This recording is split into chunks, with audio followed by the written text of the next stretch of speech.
दोस्तों नमस्कार, स्वागत है आपका 4 PM पर। मैं हूं आपके साथ अदिति। ट्रंप को लेकर के स्टालिन ने मोदी सरकार को चेताया है। जी हां, स्टालिन सरकार ने मोदी सरकार की धज्जियां उड़ा दी है। खबर देखिए, हवा हवाई बातें नहीं कर रही हूं। सबसे पहले खबर की पुष्टि करूंगी, आपके स्क्रीन पर रिपोर्ट है। यूएस टैरिफ्स इंपैक्ट 30 लाख नौकरियों को खतरा, कई कारखाने हो जाएंगे बंद। ट्रंप टैरिफ के डर से, किसने दी ये चेतावनी? एक और हेडलाइन देखिए सत्या हिंदी की। ट्रंप के टैरिफ से 30 लाख नौकरियां खतरे में, तमिलनाडु ने केंद्र को चेताया। दोस्तों आप जानते हैं कि अमेरिका में जब से ट्रंप की सरकार बनी है, तब से ट्रंप की दादागिरी, ट्रंप चौधरी बनते फिर रहे हैं, इसमें कोई दो राय नहीं है। अभी आपने देखा किस तरीके से ट्रंप ने वेनेजुएला पर अटैक कर दिया, और सिर्फ अटैक नहीं किया बल्कि राष्ट्रपति और राष्ट्रपति की पत्नी को वो उठा करके ले गए न्यूयॉर्क, और वहां पर उनकी सुनवाई चलेगी। किस तरीके से वेनेजुएला, जो जिसके पास सबसे ज्यादा तेल है, सबसे ज्यादा ऑयल है, उस पर कब्जा कर लिया। अब उस ऑयल पर भी कब्जा कर लिया। अब जो ट्रंप को मन होगा, जिसे मन होगा, उनको वो वहां के राष्ट्रपति बना देंगे।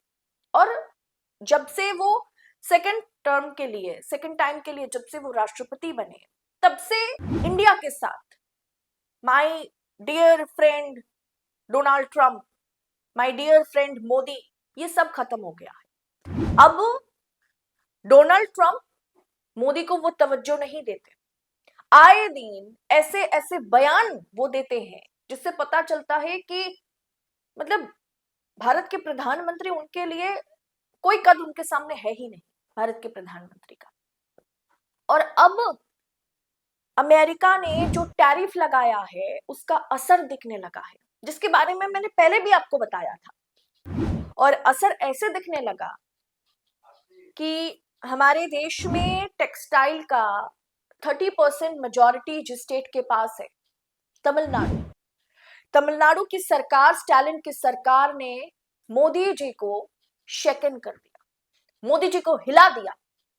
मोदी जी से मतलब आग्रह नहीं किया, रिक्वेस्ट नहीं किया, मोदी जी को चिताया कि आप इस टैरिफ पर जो चुप्पी साध कर बैठे हुए थे, उसका खामियाजा 3 लाख परिवार को चुकाना है। जी हाँ दोस्तों, खबर यह है कि अमेरिका के टैरिफ को लेकर के तमिलनाडु ने केंद्र सरकार को बड़ी चेतावनी दी है, और जो कुछ भी कहा है वो फैक्ट है। स्टालिन की सरकार ने कहा कि अगर यही स्थिति बनी रही तो राज्य में लगभग 30 लाख नौकरियों पर तत्काल खतरा है। कई मध्यम और छोटे आकार की फैक्ट्रियां बंद हो जाएंगी। राज्य के वित्त मंत्री थमंग देनारसू ने केंद्रीय वित्त मंत्री निर्मला सीतारमण की अध्यक्षता वाली बैठक में यह मसला उठाया। यानी निर्मला सीतारमण के सामने बैठ करके स्टालिन के वित्त मंत्री ने उस मुद्दे को उठाया, जिस मुद्दे को मोदी सरकार के ना तो वित्त मंत्री, ना ही विदेश मंत्री और ना ही प्रधानमंत्री ने उठाया है। तमिलनाडु ने प्रोजेक्ट के लिए पैसा, धन जो है उसे जारी करने में देरी और जीएसटी के बाद रेवेन्यू में कमी का भी आरोप लगाया कि ये जो कुछ भी हुआ टैरिफ को लेकर के, और हमारी केंद्र सरकार, मोदी सरकार जिस तरीके से चुप्पी साध करके बैठी हुई थी, उसके चलते राज्य में पैसा, जीएसटी के बाद रेवेन्यू, सब कुछ में कमी आ गया, और ऊपर से 30 लाख नौकरियां डायरेक्टली खतरे में है।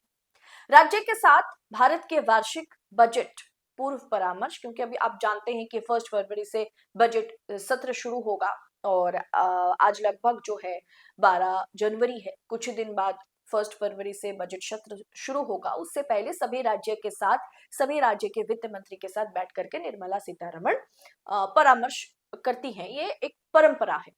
अब उसी के तहत जब स्टालिन सरकार के वित्त मंत्री, स्टालिन सरकार और हमारे केंद्र के जो वित्त मंत्री हैं निर्मला सीतारमण, जब आमने सामने ये लोग बैठते हैं, तो इस मसले को स्टालिन सरकार ने उठाया, और उनके जो वित्त मंत्री है देनारसू ने कहा कि केंद्र और राज्य के बीच अकाउंटिंग के अनसुलझे मुद्दे हैं ये, और इसके चलते अमेरिका ने जिस तरीके से भारत पर टैरिफ लगाया है वो बहुत बड़ा रोल प्ले कर रहा है। ये तमिलनाडु के फाइनेंशियल इंडिकेटर्स को बिगाड़ रहे हैं। इस वजह से उसकी उधार लेने की क्षमता सीमित हो रही है, यानी तमिलनाडु सरकार केंद्र से कहीं से भी उधार नहीं ले सकती। अब थमंग देनारसू ने कहा कि चेन्नई मेट्रो रेल पार्ट 2 परियोजना को अक्टूबर 2024 में मंजूरी मिली थी, लेकिन 1.5 साल बाद भी राज्य को इसका पूरा लाभ नहीं मिला है। तमिलनाडु ने पहले ही परियोजना में केंद्र सरकार के हिस्से के रूप में लगभग 9,500 करोड़ रुपए का भुगतान कर दिया। इस अकाउंटिंग में प्रॉब्लम आ रही है।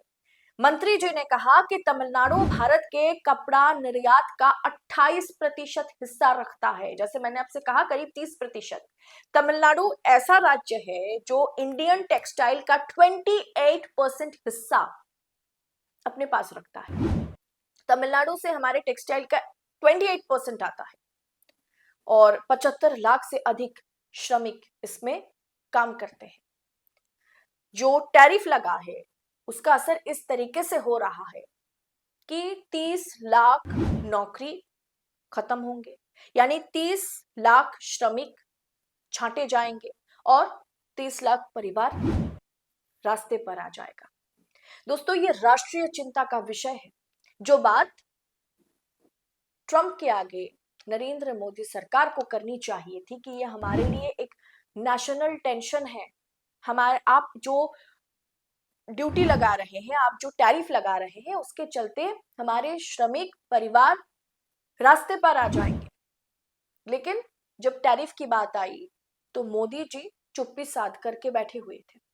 अब अंदर अंदर क्या किए होंगे और उसका क्या असर हुआ होगा पता नहीं, क्योंकि टैरिफ लगाने से अमेरिकी सरकार या my dear friend Donald Trump पीछे तो नहीं हटे। अब आप बताइए, जो स्टालिन की सरकार ने जिस मुद्दे को उठाया है बजट सत्र से पहले, 30 लाख सिर्फ टेक्सटाइल इंडस्ट्री में अगर श्रमिकों की छटाई हो जाए, उनको हटा दिया जाए, तो ये नेशनल इशू नहीं है। इसके बारे में क्या हमारी सरकार नहीं सोच रही है?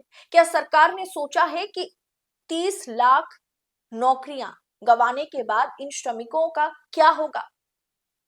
इनके लिए क्या सरकार ने किसी योजना बनाई है? क्या इनको किस काम में लगाया जाएगा, इसके बारे में सरकार ने सोचा है? वैसे भी हमारे देश में रोजगार की स्थिति क्या है, एम्प्लॉयमेंट की स्थिति क्या है, चाहे गवर्नमेंट हो चाहे नॉन गवर्नमेंट सेक्टर हो, ये आप भी जानते हैं। अगर वर्तमान स्थिति बनी रहती है तो लगभग 30 लाख नौकरियों पर तत्काल खतरा है। दोस्तों, अमेरिका डराता जा रहा है, हम भी डरते जा रहे हैं और हम चुप्पी साध करके बैठे हुए हैं। और इसी मुद्दे को स्टालिन सरकार ने उठाया है।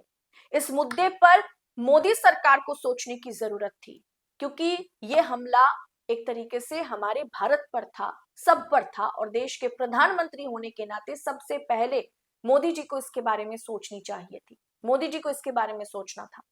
लेकिन ये बात बजट सत्र से पहले स्टालिन सरकार को उठाना पड़ा। दोस्तों, ये वाकई यूएस टैरिफ के चलते इम्पैक्ट क्या होगा ये धीरे धीरे आपको पता चलेगा, धीरे धीरे मालूम चलेगा। लेकिन हमारी टेक्सटाइल इंडस्ट्री जो है वो भयंकर खतरे में है, क्योंकि जिस तरीके की टैरिफ लगाई गई है उसके बाद इंपोर्ट में, एक्सपोर्ट में बहुत प्रॉब्लम क्रिएट होगा, एक्सपोर्ट में खास करके बहुत प्रॉब्लम क्रिएट होगा। फिलहाल दोस्तों, इस पूरे विषय पर आपकी राय कमेंट बॉक्स में हमें बताइएगा जरूर। वीडियो को आगे शेयर करें, फॉरवर्ड करें, ताकि पता चले कि जो चीज दिखाया जाता है कि भारत विश्व गुरु बन रहा है, बाकी देशों के आगे, खास करके अमेरिका के आगे अभी हमारी जुबान नहीं चल रही है।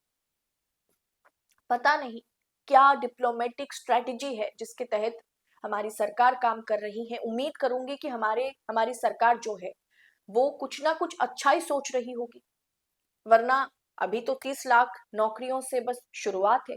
अमेरिकी टैरिफ के चलते पता नहीं हम कहां से कहां जा पहुंचेंगे। शायद इंडिया जो है वो पीछे पैदल चलने लगेगा। सोचने वाली बात है दोस्तों। आप इस वीडियो को दबा करके शेयर करें। रिपोर्ट अच्छी लगी है तो लाइक कीजिएगा। फिलहाल इस रिपोर्ट में इतना ही, जल्द होगी मुलाकात। बहुत बहुत शुक्रिया आप सभी का। जय हिंद, जय भारत।